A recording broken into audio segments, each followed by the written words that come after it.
So welcome to my new video friends. इस video में दिखाऊंगा आपको क्वेश्चन पेपर प्रीवियस वाले। ठीक है, दिल्ली हाई कोर्ट, ठीक है, सबके एग्ज़ाम पेपर्स हैं मेरे पास। ठीक है, लास्ट टाइम आपका जे का एग्ज़ाम पेपर नहीं हुआ था कोविड की वजह से, डिस्क्रिप्टिव वाला। ठीक है, बाकी मेरे पास सारे क्वेश्चन पेपर्स हैं, तो आपको इस स्क्रीन पे दिखाऊंगा मैं जो है, तो आप बने रहना वीडियो में। ठीक है, बाकी आपको एस में कैसे मार्क्स कटते हैं, नेगेटिव मार्किंग क्या होती है, सब चीज़ पता चलेगी। बाकी कुछ मैं और 2-4 चीज़ें बताऊँगा। ठीक है, मैं भी ज़्यादा आपका समय ख़राब नहीं करूँगा, मुझे पता है 9 दिन बचे हैं बस आपके पास एग्ज़ाम के, क्योंकि 1 या 2 तारीख में आपका एग्ज़ाम होगा और आपका अब जल्दी कल या परसों तक आपका एडमिट कार्ड भी आ जाएगा। तो बस आप वीडियो में बने रहिए। तो देखिए, इसमें ऐसे आया था, उस समय जो इम्पोर्टेंट टॉपिक था वो कोविड ही था, क्योंकि उस समय कोविड का नया नया सुनने में आए थे, तो इस वजह से सभी जगह एस में कोविड का पूछा गया था। देखो, और ये independence of the Indian judiciary इस साल भी इम्पोर्टेंट है। ठीक है, क्योंकि एक तो आपके जे की पोस्ट है, तो जुडिशरी पे क्वेश्चन आता ही आता है। अब आते हैं देखो ग्रामर की तरफ। बाकी आपको इंपॉर्टेंट टॉपिक्स ही बताऊंगा ग्रामर के, इससे अलग हट के भी, क्वेश्चन पेपर से भी, जहाँ से क्वेश्चन आने के पूरे पूरे चांसेस हैं। तो अगर आप ये वीडियो देख रहे हो ना, तो मतलब आप इसको स्किप मत करना। ठीक है, ऐसी वीडियो आपको दोबारा नहीं मिलेगी यूट्यूब पे। ठीक है, तो इसमें देखो सेंटेंस करेक्ट करने के लिए आ रहा है कि अगर इसमें कोई मिस्टेक है तो आप उसको करेक्ट करके दोबारा लिखिए। आपको क्वेश्चन पेपर स्क्रीन पे शो करेगा, कंप्यूटर स्क्रीन पे, और जो आपको आंसर लिखना होगा वो शीट मिलेगी आपको, सीट प्रोवाइड कराएंगे वहाँ पे, और वो आपको शीट्स में लिखना है। और आपको एक शीट का एग्जांपल भी दिखाऊंगा कि आपको मार्क्स कैसे मिलते हैं, एक एग्जांपल भी है मेरे पास। ठीक है, वो आगे दिखाऊंगा आपको। ठीक है, तो ये चीज़ हो गई। तो ऑनलाइन का मतलब ये था कि स्क्रीन पे क्वेश्चन पेपर शो होगा, बाकी शीट आपको लिखने के लिए मिलेगी। ठीक है, और ये एक्टिव पैसिव, ये तो सबसे ज़्यादा इंपॉर्टेंट है, ये तो आएगा ही आएगा, 100% बात है। इंटोग्रेटिव कन्वर्ट करने में ये भी आएगा ही आएगा। एक्सक्लेमेटरी फॉर्म मतलब सेंटेंस का फॉर्म चेंज करने वाला क्वेश्चन आएगा ही 100% जो है। ठीक है, नेगेटिव में कन्वर्ट करने वाला, मीनिंग ढूंढने वाला। ठीक है, ये होमोनिम्स टाइप हो गए कुछ जो है, और फिल इन द ब्लैंक्स हो गए आपके। ठीक है, रीअरेंज कराने के लिए। अब देखो बात ये है कि देखो थोड़ा सा ये भी है कि इसमें ट्रांसलेशन जो आपकी आई थी वो इंग्लिश टू हिंदी और हिंदी टू इंग्लिश दोनों आई थी, लेकिन इस बार आपकी क्या है ना, आपके जो सुनने में आ रहा है मुझे अपने इंटरनल रिसोर्सेज से, तो वो ये बोल रहे हैं कि यार ये हिंदी टू इंग्लिश आएगी आपकी, मतलब हिंदी से आपको इंग्लिश में कन्वर्ट करना पड़ेगा। तो आप इसकी प्रैक्टिस करिए इस तरीके से। ठीक है, अब आपको दिखाता हूँ कि मार्क्स कटते कहाँ हैं ऐसे में, क्योंकि बहुत सारे लोगों को पता नहीं है ना कि यार, क्योंकि उन्हें देखो एक तो इवेल्यूएट नहीं कर पा रहे हो कि कैसे करके होना है। बाकी अभी आपको एक तरीका बताऊँगा कि यहाँ से आप अपने क्या कहते हैं एसए के मार्क्स चेक कर सकते हो। ठीक है, क्योंकि कोई होना चाहिए ना यार कि जो हमारी ऐसे में गलतियाँ निकाल सके, ताकि हम सुधार सके आगे आके। तो अभी उसके बारे में बताऊंगा आगे, वीडियो में बने रहना, बिल्कुल छोड़ना मत। तो देखो, जैसे ही इन्होंने ग्लोबलाइजेशन के ऊपर लिख रखा है, चाहे इनके पॉइंट्स अच्छे हो, वैलिड पॉइंट्स हो, लेकिन इनकी राइटिंग देखो कितनी गंदी है। इन्होंने बिल्कुल वर्ड्स को ना चिपका के लिख रखा है। चलो चिपका के तो लिख ही रखा है इन्होंने, जैसे यहाँ एंड और पीपल के बीच में इन्होंने वो नहीं दिया गैप, इन्होंने ये ऐसे काट भी रखा है चीज़ें जो है। तो मतलब इन्होंने एक तरीके से इनका एसए पे यहाँ पे बहुत कम मार्क्स मिलेंगे। अब पता है इनमें से 50 में से आप मान लो कि शायद वो 20 भी दे तो बहुत बड़ी बात है। ठीक है, ये वाली बात। आप देखो आगे भी देखो, इन्होंने जो है, अब इन्होंने चलो लिखा तो चलो जैसा भी होगा, इनके पॉइंट्स वो चेक भी नहीं करेगा, वो इनकी राइटिंग और इनके ये बिहेवियर जो, मतलब बिहेवियर नहीं कह सकता मैं, इनका जो ये है मतलब ये कटिंग वटिंग्स देख के वो यहाँ पे 20-22 मार्क्स देगा सिर्फ 50 में से। ठीक है, तो अब आपको देखो ये दिखाता हूँ। चलो ये वाला वर्ड ये अच्छा लिख रखा है, थोड़ा साफ साफ लग रहा है। इन्होंने गैप कुछ ज़्यादा दे दिया, जैसे अब इंडिया इज़ है, एन है, तो बहुत लंबा लंबा दे दिया। पता है इससे क्या इफेक्ट पड़ेगा? इससे ये इफेक्ट पड़ेगा, जैसे इंडिया हो गया, ठीक है, digital India is on initiative, तो ये हो गया। अब वो इस लाइन को ना 3 वर्ड्स में कंसिडर करेगा। अब स्टार्टिंग की 4 या 5 लाइनें उसकी नज़र पड़ेंगी, तो वो देखेगा कि यार स्टार्टिंग की 3 लाइन में 3 वर्ड्स हैं, फिर 4 वर्ड्स हैं, तो इस तरीके से आपका जो ऐसे बहुत लेंथी हो जाएगा। ठीक है, आपको कम से कम इतना करना है कि यार आप एक लाइन में कम से कम 5-6 वर्ड्स तो लिखो, ताकि आप उसके अकॉर्डिंग डिवाइड करके अपने ऐसे को एक 300 वर्ड्स तक का मतलब लेके जाओ। तो इस तरीके से बड़ा बड़ा लिखने से कोई फ़ायदा नहीं होगा, आपको अपने वर्ड्स को एक्यूरेट लेके चलना है। तो इसकी वजह से आपको मॉक टेस्ट लगाने पड़ेंगे। तो मॉक टेस्ट के बारे में आपको अलग आगे बताऊंगा कि कहाँ पे मिल रहे हैं मॉक टेस्ट, क्योंकि यार जब तक आप मॉक टेस्ट नहीं लगाओगे ना, तो आपको अपनी गलतियाँ पता नहीं चलेंगी। एक परफेक्ट टेस्ट से भी दिखाऊंगा आपको लास्ट में जाके। और देखो इन्होंने क्या गलती की, इन्होंने ना हर चीज़ में इन्होंने एक 1 2 3 4 5 पैराग्राफ में इन्होंने करा है, जबकि ऐसे का क्या मतलब होता है कि स्टार्टिंग में इंट्रोडक्शन वाला पैराग्राफ होना चाहिए, बीच में बॉडी वाला पैराग्राफ होना चाहिए बड़ा, जिसमें आप pros and con, advantages disadvantages topic के, ठीक है, अपने को सजेशन, उनकी गलतियाँ, फिर कुछ भी चीज़ बता रहे हो, और फिर लास्ट में होता है आपका कंक्लूजन, जहाँ पे आप उन चीज़ों का जो आपने गलती मतलब जो प्रोज एंड कॉन बताए हैं उनके सॉल्यूशंस आप नीचे दोगे कंक्लूजन में। ठीक है, तो यहाँ पे इन्होंने ये गलती कर रखी है। चलो ठीक है, इसमें देखो इन्होंने गलतियाँ क्या कर रखी है, इन्होंने बिल्कुल एक तरीके से सारी चीज़ें इन्होंने गैप नहीं दिया, जैसे यहाँ पर होना चाहिए ख़त्म होने के बाद थोड़ा सा गैप होना चाहिए, ताकि उन्हें साफ साफ चीज़ें दिखाई दे सके। आपको परफेक्ट ऐसे भी दिखाऊंगा जो मुझे बहुत अच्छा लगा देखने में। अब देखो इन्होंने लिख रखा है बहुत गंदी राइटिंग, इन्होंने कोई गैप नहीं दिया, कोई पैराग्राफ नहीं बनाया, ठीक है। इन्होंने अगर स्कीम्स लिखी हुई तो इस तरीके से नहीं लिखते हैं इन चीज़ों को, ठीक है। लिखते हैं तो उसमें ही मेंशन करते हैं गैप कोमा मार के, इस तरीके से ये पॉइंट्स नहीं दिखाते यहाँ पे, क्योंकि आप प्रिसाइज राइटिंग थोड़ी ना कर रहे हो, या फिर कोई अपना क्या कहते हैं कोई आर्टिकल थोड़ी ना लिख रहे हो आप, जो है आप अपना ऐसे लिख रहे हो, तो ऐसे इस का लिखने का तरीका होता है हर चीज़ का, ठीक है। तो ये भी देखिए इन्होंने बहुत 3 पैराग्राफ्स में होता है ये, ठीक है। स्टार्टिंग में इंट्रोडक्शन, ये भी चीज़ दिखाऊंगा आपको, ठीक है। तो देखो ये मॉक्स है, ठीक है, विनय कक्षा सर के जो है। तो विनय कक्षा सर का एक यूट्यूब चैनल है, आपको दिखाता हूँ अभी। तो देखो ये मैंने देखा था इनका जो है कोर्स बहुत अच्छा है, अभी इन्होंने लॉन्च किया है बिल्कुल जो है। तो यहाँ पे ना आपको देखो क्या क्या चीज़ देखने को मिलेंगी, यहाँ पे एस्से के टॉपिक्स मिलेंगे 40 टॉपिक्स, ट्रांसलेशन का भी मिलेगा। देखो एक चीज़ पता है आपको जो है ऐसे लिख तो होंगे आप, आपको गलतियाँ नहीं पता चल रही होंगी, तो देखो यार आप ना इनको लिख के भेज सकते हो और ये चेक करके दे सकते हैं। ये इनका व्हाट्सएप नंबर है, आप इनसे बात कीजिए, ठीक है। कि अगर कोई और भी गाइडेंस लेनी है इनसे, तो इनको काफ़ी एक्सपीरियंस भी है, ये फुल टाइम टीचिंग करते हैं। तो ये रोज़ का इनका खेल है ये जो है कि ऐसे चेक करना या फिर कुछ भी, तो इनका रोज़ का काम है ये, मतलब ये फुल टाइम टीचर है। तो ये इनके देखो मेरे फ्रेंड ने भी इनका कोर्स परचेज़ किया था, तो उन्होंने बहुत अच्छा बताया, तो वो पढ़ रहा है। अब 9 दिन बचे हैं, अब आप क्या ही कर सकते हो। तो देखो आप कोर्स लीजिए, सिक्वेंशियल ऑर्डर में सब चीज़ें मिल जाएंगी, ठीक है। आपको समय ख़राब नहीं होना पड़ेगा, आपको यूट्यूब पर आप ढूंढोगे ये सब चीज़ें मिलेंगी, वहाँ पे आधी चीज़ गलत मिल जाएंगी, आधी सही मिल जाएंगी, तो ऐसे नहीं होगा। देखो तो आप ना ये कोर्स आप परचेज़ करो, सबसे बढ़िया कोर्स है ये जो मुझे लगा, विनय कक्षा सर का। लर्न श्योर वाले सर से भी बेहतर है इनका कोर्स, बेस्ट कोर्स विनय कक्षा सर का है। तो ये देख लिया मोर देन 30, ये इनका वो मतलब जहाँ पे इन्होंने कोर्स परचेज़ किया उसका स्क्रीनशॉट्स है।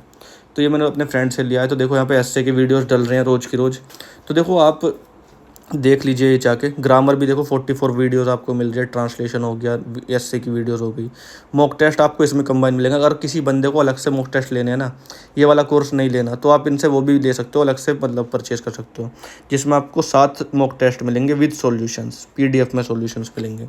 तो वो 129 का है, आप जाके इनसे बात कीजिए एक बार, हाँ पूछ तो लीजिए कि मतलब कुछ और अगर कुछ चीज़ भी आपको मतलब डाउट आ रहा है किसी भी तरीके का, कुछ भी जे के डिस्क्रिप्टिव में, तो यार देखो ये वो भी सॉल्व कर देंगे, बहुत अच्छे इंसान है ये, ठीक है। 129 का इनका मॉक्स है, 7 मॉक्स है, आप जाके देखिए प्रैक्टिस कीजिए यार। आपकी पहली सैलरी में ही ना आपका ये सारा वो वापस आ जाएगा, ठीक है, अगर आपकी जॉब लग जाती है तो। ये आपका इन्वेस्टमेंट है एक तरीके से। चलो अब तो ये सब चीज़ हो गया, अब आपको लेकर चलता हूँ परफेक्ट मॉक की तरफ, ठीक है, जहाँ जहाँ मुझे लगा कि बेस्ट है इनका। देखो इन्होंने भी सेम चीज़ कर रखी है, इन्होंने भी देखो क्या कहते हैं, अगर इनकी राइटिंग बहुत अच्छी है, इनका लिखने का तरीका ही बहुत अच्छा है।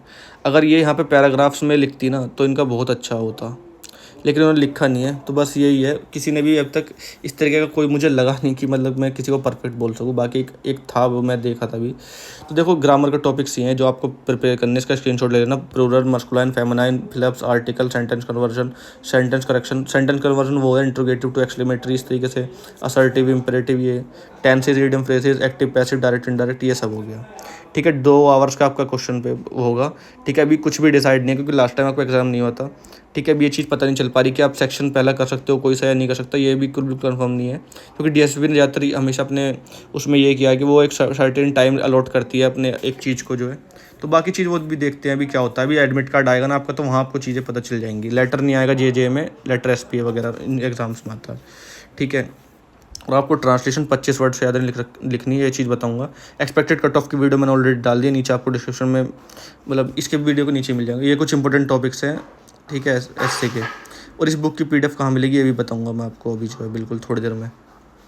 इन्होंने भी देखो कितनी गंदी राइटिंग में लिख रखा है, चीज़ें काटना नहीं होता, कोई वर्ड गलत भी हो रहा है तो आप सीधा उसको लेके जाओ, ठीक है। इन्होंने अच्छी देखो, ये मुझे अच्छा लगा ये वाला जो है। थोड़ा सा चलो इनका ये है कि इन्होंने 2 लाइन छोड़ दी, 1 लाइन छोड़ते हैं, जबकि जो मतलब लाइन नहीं इस तरीके से करते हैं कि कोई गैप लगे, देखने में साफ साफ चीज़ें होनी चाहिए सब जो है। इन्होंने भी देखो कोई पैराग्राफ नहीं बना, इनका कुछ पता नहीं चल रहा, ठीक है, क्योंकि इन्होंने वाइट शीट पे लिखा है। तो ये सब जो टॉपिक्स मैं आपको दिखा रहा हूँ ये भी आपको प्रैक्टिस करने हैं, ठीक है। अब जो है आपको लेके चलता हूँ और थोड़ा सा आगे थोड़ा सा और डिस्कस करता हूँ। तो इंट्रोडक्शन इस तरीके से देते हैं, आप देख सकते हो कि वुमेन एम्पावरमेंट पे अगर कोई लिखना चाहता है तो उस एग्जांपल के तौर पे मैंने स्क्रीनशॉट लिया है। बॉडी में आपको डिस्कस करना होता है टॉपिक को और आपको कंक्लूजन में उनका सॉल्यूशन देना होता है, ठीक है। और आपको पता है कि डीएसपी की जॉब क्या होती है, आपकी जो है file, evidence, orders, judgement, retrieving records रखने की जॉब होती है आपकी, ये सब जो है। अब आपको लेके चलता हूँ और आगे, ठीक है। हाँ एक चीज़ मैं बताना चाहता हूँ कि देखो आपके ना यहाँ पे अब जो है जैसे आपको पता होगा 26.9 टाइम्स लिए गए हैं, ठीक है। टीयर 1 के बाद टीयर 2 में, अब टीयर 2 के बाद आपको टीयर 3 में 10 टाइम्स लिए जाएंगे। तो देखो आप काफ़ी सारे लोग ना मतलब यहाँ से बाहर हो जाएंगे, ठीक है। अब उनको 10 टाइम्स लेने हैं, अप टू 10 टाइम्स, मतलब अप टू 10 टाइम्स का मतलब वो 7, 8, 9 जो भी लेना चाहते हो वो ले सकते हो अपनी मर्जी से। इसका स्क्रीनशॉट लेना, इसकी प्रिपरेशन कर लेना आप जो है, ठीक है। मस्कुलाइन फेमिनाइन, बाकी सब कंटेंट अभी दिखाता हूँ। ये मैंने मोटिवेशन के लिए दिखा रहा हूँ आपको, ताकि आपके अंदर एक मोटिवेशन आए, आप पता चले कि आप एक डिस्ट्रिक्ट कोर्ट में एक रेपुटेड जॉब करना चाहते हो। तो देखो आप ना मोटिवेशन बने रखे अपने अंदर जो है, ठीक है। ये सब होता है, डायलॉग से स्टार्ट करते हैं एस्से को। बाकी देखो अभी ग्रामर का मैंने आपको बता दिया, और मैं दुआ करूँगा आप सबके लिए, प्रे करूँगा कि आपका भी अपॉइंटमेंट लेटर आए इस तरीके से जे का, ठीक है। मेरे चैनल को सब्सक्राइब किए बिना मत जाना, ठीक है। बहुत मेहनत से वीडियो बनाता हूँ मैं हमेशा जो है। तो ये सिलेबस आपको, सिलेबस तो चलो मैंने समझा ही दिया सारा। बाकी देखो जो मैं बता रहा हूँ ना ये वाली बात की ऑनलाइन आपको सामने किस तरीके से एग्ज़ाम पेपर होगा, तो देखो ये अभी डीएसपी में ट्रैफिक मैनेजर का एग्ज़ाम हुआ था, तो उसमें कंप्यूटर स्क्रीन पे क्वेश्चन हुए थे और आपको शीट मिली थी। ये इन भाई ने बताया, इन्होंने एग्ज़ाम दिया हुआ था, नवंबर में हुआ था ये एग्ज़ाम। तो इस तरीके से एग्ज़ाम पेपर एक ऑलरेडी हो चुके हैं, कोई नया नहीं है पैटर्न, ठीक है। स्क्रीन पे क्वेश्चन शो करते हैं, बाकी डिस्क्रिप्टिव में लिखना होता है, आपको सीट्स प्रोवाइड की जाती है। ये एसपीए का पेपर है, जैसे कि वीडियो का टाइटल आपको पता ही होगा कि प्रीवियस ईयर के क्वेश्चन पेपर शो कर रहा हूँ मैं। तो देखो धीरे धीरे करके सारे क्वेश्चन पेपर सामने आ रहे हैं, तो मैं दिखा रहा हूँ आपको, इसका स्क्रीनशॉट ले लेना, ठीक है। बिल्कुल यही वो सब चीज़ है, एसपीए का है ये, इसका भी स्क्रीनशॉट ले लेना आप जो है। बाकी अभी और भी आने वाले हैं। ये भी एक क्वेश्चन पेपर है, स्क्रीनशॉट ले लो, इसका प्रैक्टिस करो। ये भी देखो इसमें ट्रांसलेट करने के लिए दे रखा है, इंग्लिश टू हिंदी है ये। बाकी आपका हिंदी टू इंग्लिश आएगा इस बार, जो जहाँ तक मुझे लग रहा है। ऑनलाइन मोड मैंने आपको समझा दिया है। और देखो इस तरीके से आपकी शीट्स चेक होती है और बाहर आपके आंसर्स लिखे जाते हैं। जैसे इन भाई को 50 में से 50 में से 37 मिले, 50 में से 33 मिले, तो इनका टोटल 100 में से 70 बना है। तो बहुत अच्छा मार्क्स है ये, ठीक है। कोई ज़्यादा दिक्कत वाली चीज़ नहीं है ये। इनका स्क्रीनशॉट लेके पढ़ना स्टार्ट कर दीजिए आप जो है। अब आपको दिखाऊंगा बुक्स कहाँ से मिलेंगी आपको, ठीक है। बाकी ये भी देख लेना, ये एक्टिव पैसिव में काम आएंगे आपके। तो ये सब चीज़ें मैंने ऑलरेडी दिखा दिया है। ये क्वेश्चन पेपर मैंने दिखा दिया था आपको स्टार्टिंग में जो है, स्क्रीनशॉट ले लेना अगर किसी मिस हो गया हो तो, ठीक है। अब मैं दिखाता हूँ आपको बुक्स कहाँ से मिलेंगी। तो भाई साहब बुक्स के लिए ना डिस्क्रिप्शन में लिंक है, आपको वहाँ पे जाना पड़ेगा और वो क्लिक करके आप यहाँ इस चैनल तक पहुँचोगे, ठीक है। और बाकी अभी विनय कक्षा सर ने भी क्या चैनल में अभी वीडियो डाल दी, उसका मैंने लिंक अपना प्रोवाइड करा दिया ताकि आपको कोई अपडेट छूटे ना आपसे। तो ये अरियंत की बुक है, इसका PDF आपको मिल जाएगा टेलीग्राम चैनल पे। उसके बाद देखो ये किरण वाली बुक है जो मैंने आपको दिखाई थी। किरण वाली बुक में 10 प्रैक्टिस सेट है, आप जाके प्रैक्टिस कर सकते हो। बाकी जो स्टार्टिंग का कंटेंट है वो टीयर 1 का है, ठीक है। तो वो मैंने डाला नहीं था क्योंकि अब टीयर 2 आ रहा है आपका जो है, 1 या 2 तारीख में होगा जून की। एडमिट कार्ड आपको जल्दी देखने को मिलेंगे। तो ये चीज़ हो गई। अब आपको लेके चलता हूँ दूसरी बुक की तरफ, नीरू सिंह मैम की बुक। यहाँ से आप प्रैक्टिस कर सकते हो, ठीक है। अब बात और बुक है मेरे पास एक और, तो ये परिहार सर, विशाल परिहार सर, इनका भी एक बुक है, ये मैंने डाल दिया है। बाकी सब चीज़ें मैंने फ्री में प्रोवाइड करा दिया आपको, आप जाके चेक कर सकते हो मेरे टेलीग्राम चैनल पे, ठीक है। लिंक डिस्क्रिप्शन में है। और ये भी एक स्पोकन इंग्लिश करके है, तो बहुत अच्छी बुक है इनकी भी, आप देखना चाहो तो देख सकते हो। सबका लिंक मिल जाएगा डिस्क्रिप्शन में, मतलब टेलीग्राम चैनल्स का जो है, डिस्कशन चैनल भी है मेरा एक। अगर कोई डाउट हो रहा है आपको मन में तो आप यहाँ पे डिस्कशन चैनल में डिस्कस कर सकते हो चीज़ें। तो यहाँ पे एक्सपर्ट्स मेरे टीम मेंबर्स बैठे हुए हैं जो आपको जल्दी से जल्दी आपको रिप्लाई देंगे। बाकी अब मैंने ऑलरेडी सब चीज़ें डिस्कस कर ली है, तो आपको अगर कोई डाउट कुछ रह गया हो तो आप मुझसे पूछ सकते हो कमेंट में, कमेंट करके। बाकी आप प्रैक्टिस करते रहिए, मैं नेक्स्ट वीडियो जल्दी लाऊंगा, ठीक है। बहुत सारी चीज़ें लाऊंगा, ग्रामर करवाऊंगा अभी थोड़ी थोड़ी, जो आपको जो है और भी जानकारी देता रहूँगा। बाकी आप चैनल से ज्वाइन हो जाइए, और जो मेरे चैनल को सब्सक्राइब कर लेगा ना उसके पास 2024 में गवर्नमेंट जॉब होगी। अभी आपके पास अपॉर्चुनिटीज़ हैं, LDC, MTS, ऑर्डरली, मतलब अर्दली, पियोन, बहुत सारी, JSM, NVS वाला, बहुत अपॉर्चुनिटीज़ है। तो आपका भाई आपको इस बार एक गवर्नमेंट जॉब जरूर दिला के रहेगा। तो थैंक यू सो मच। ऐसे स्ट्रैटेजीज़ बताऊँगा ना इस बार, आपको गवर्नमेंट जॉब लेने से कोई नहीं रोक सकता। Thank you so much.